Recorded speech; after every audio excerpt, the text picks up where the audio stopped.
I have to admit, eh, little lackluster. I was a little let down with this one.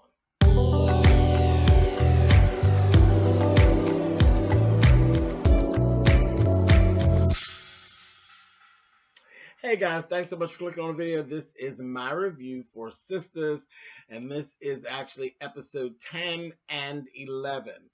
And yeah, I was a little let down with these two. But let's talk about it. Anyway, we start right up with the detective standing in Andy's office, and now it's okay. I need an explanation. What were you actually thinking? And I know there was some conversation back and forth. Was that actually Andy in the picture? That was actually Andy in the picture. And when she told her, "You're being played. My firm is making a killing off a woman like you. You know, I'm not judging you. It just is what it is. It's just is what it is." And then she told her, she broke it down and told her, there's another woman, you know, there's another woman that's in there as well, that's in the photos as well. You literally got played. He set out to trap you, to have you are an attorney. You were part of a plan to get rid of the wife and him to get the best possible deal out of it. You're a pawn in the game he's playing. You've been played, basically. And of course, Andy was kind of in her feelings, but still had her nose in the air. And the detective told her, "You got 24 hours. Call me and let me know what you're going to do. If you want my help or what." And she went on and walked on out. I was like, oh, she went in the bathroom, got to crying and carrying on. I'm like, I'm waiting on the evil part to kick. See, because there's an evil part that would have kicked in. Like, oh no, you think you're gonna do me? Oh no, I'm gonna do you. But she got herself so wrapped up. And really, what we got to really see about Andy, Andy's weak. She's weak. As smart as you are, no common sense whatsoever. None. A mess. Anyway, we see Maurice and Sabrina, and they're talking, and Maurice is asking her, "Are you still questioning Calvin? Like you're still questioning this? You need to let it go. Either let that go or let him go. Like it's just ridiculous." And it is. It's to a point where it's kind of ridiculous. Um, Danny and Zach. Zach literally feels terrible about what has actually went on, or in his mind what is going on, and he says he's going to Karen and explain everything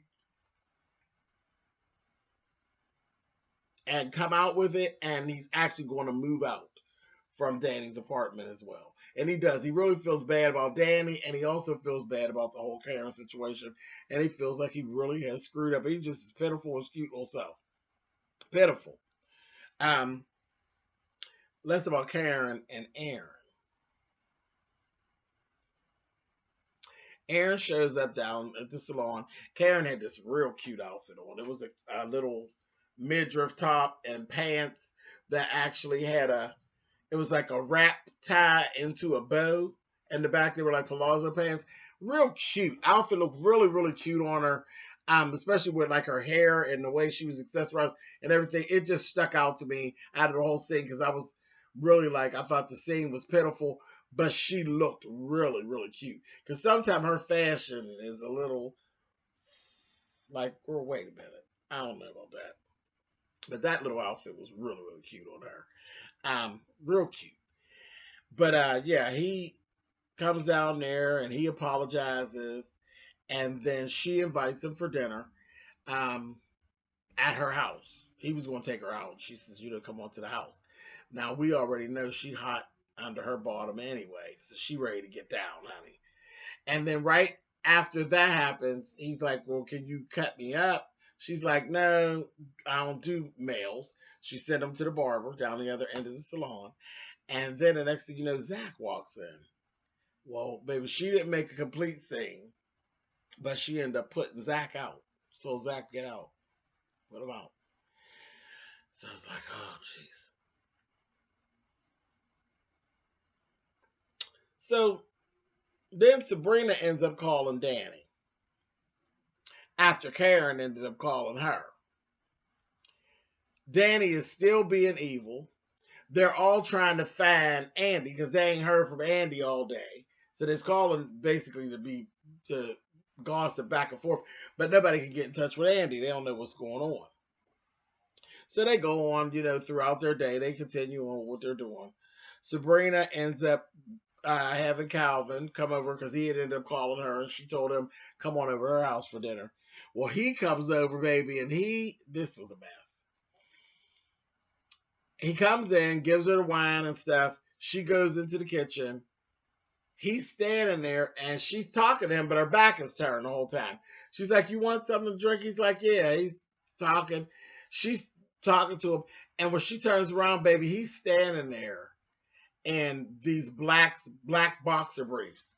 And she's looking at him, and he's like, you like him? And she's like, yeah, I like it.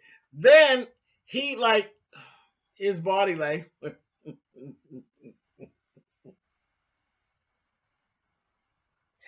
Even with the black boxers, his body language was still suspect.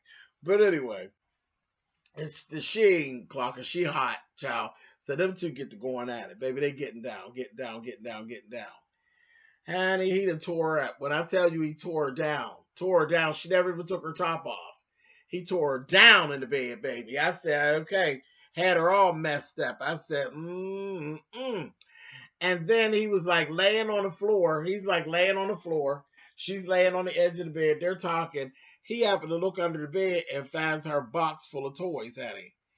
And then he's like, come on, let's go some more, right? She's like, no. He's like, no, come on, let's go some more. He pulls his vibrator out, honey. And he's like looking at her, and she's like, oh, I'm so embarrassed. He's like, don't be. Come on, this could be fun.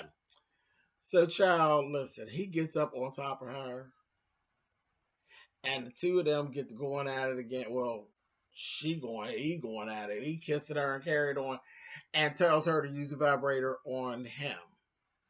And baby, he was getting his life with this vibrator, and she's doing it, but she's like mortified, completely mortified. And I'm like, girl, you are like, I don't even know what to say about you, because first of all, I'm not going through with anything sexually that I'm uncomfortable. If I'm uncomfortable, I'm not doing it. I'm just not going to indulge.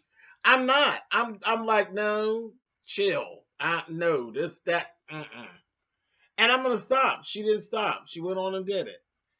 And, yeah, it just was what it was. I was like, oh, okay. So over at Karen's house, she's over there with Aaron, and Aaron done slid out and told her he's a pastor. So she's like, a real pastor, like with a church? She's like, I don't have a church, but I do preach at a church, whatever, this, that, thing, and the other. So she's like, oh my gosh. And the funny part is, it doesn't just come off that he's best, because he mean as hell. He mean as hell and self-centered as hell. But anyway, it's a complete turnoff. So she's pretty much done with Aaron. She's done. It's a complete turnoff to her. I was like, that ain't no good look, Karen. But she's completely turned off by him. First thing she does is get rid of him. She gets rid of him just as good, honey. I said, oh, no, she didn't. Basically, ended the dinner, gets rid of him. They, because she got a phone call from Sabrina, and Sabrina's like, we got to go over to Andy's, because, no,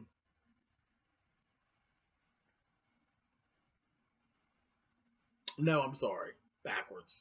She got the phone call from the assistant at Andy's job about Andy crying, and told her, please don't tell her, because I'll lose my job. Don't tell her.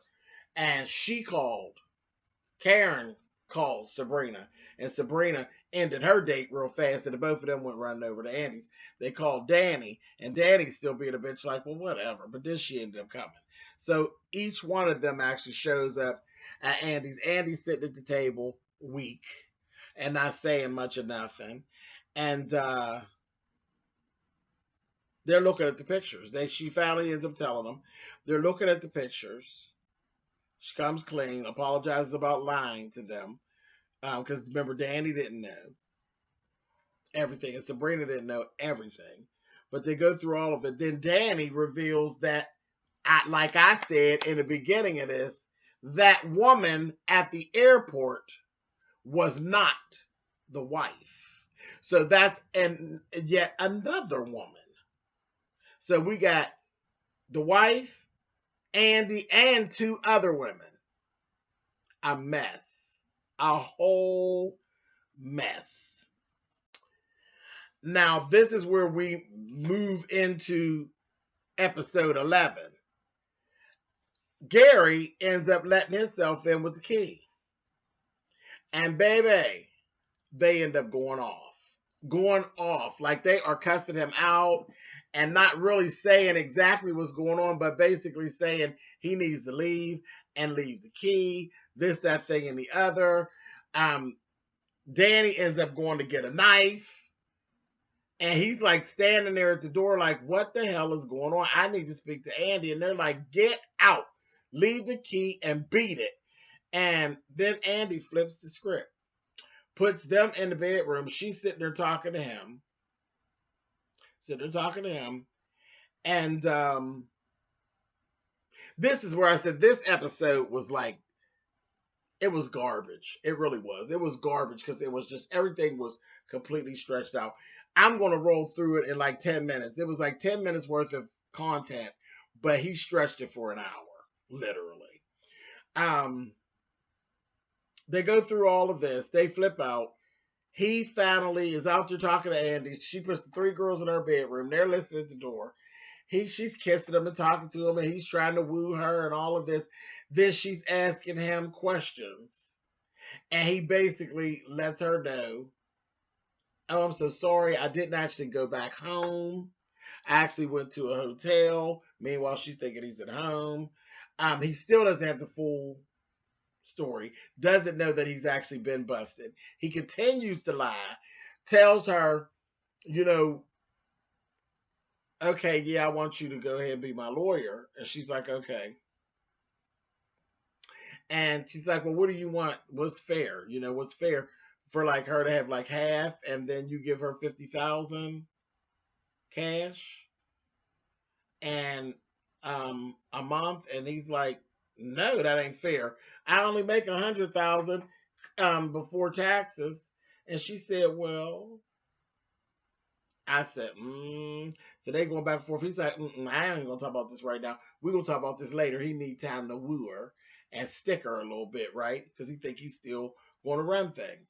So I'm like, oh, this is a mess. So she's just getting madder and madder, but then she's crying and carrying on. He finally leaves. They all go into the bedroom, back to the bedroom, so they can talk. And it's a whole thing of them crying and going back and forth. And she's, how did I get here? And they're purging. And, it really was lackluster. It really was. And then this was funny. When they tried to lighten the mood. What did Sabrina say? Well, girl, that's bad. I mean, that really is bad. But how about this? How about Calvin found my toys? And he wanted to use them. And they're like, what do you mean he wanted to use them? He said he wanted me to use them on him. And she gonna say, and I literally stuck the vibrator so far up his ass that I couldn't find it.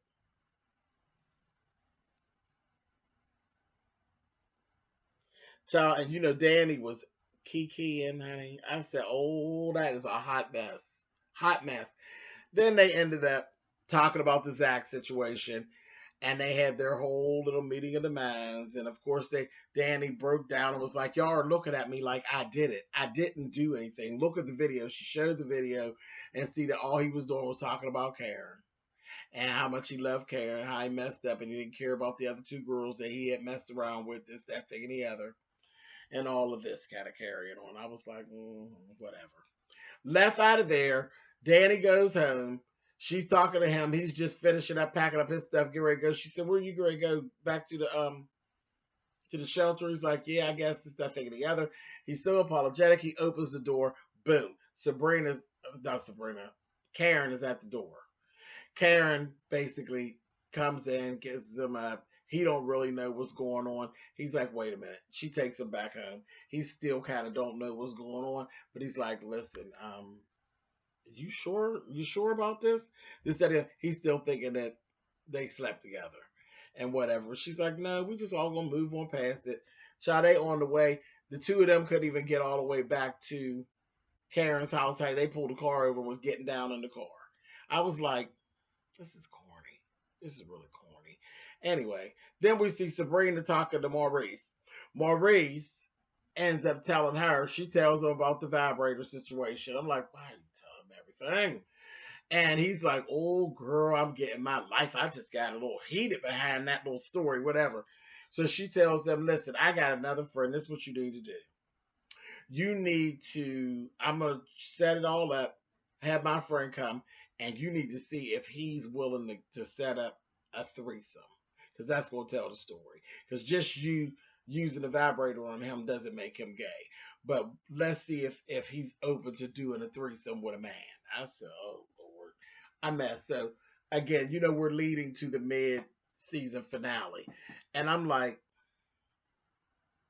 corny. This is corny. I don't know where Tyler was with this, but I was not impressed with this at all.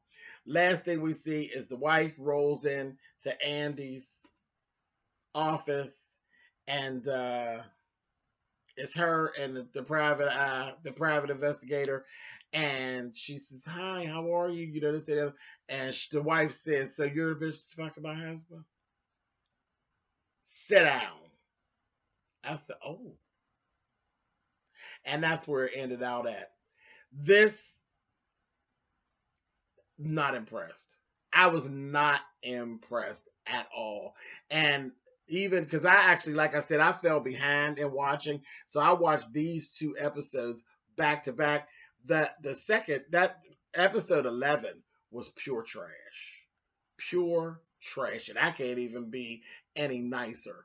It's pure trash. It was just thrown together. So we're going to see what this season mid-season finale is going to be about, episode 12, and he better do something, because this 11 was terrible. 10, I can live with 10, but 11 was just terrible. It really, really was. 10 minutes of content in 60 minutes. A mess, Tyler. No, sir. All right, y'all. I'm going to catch y'all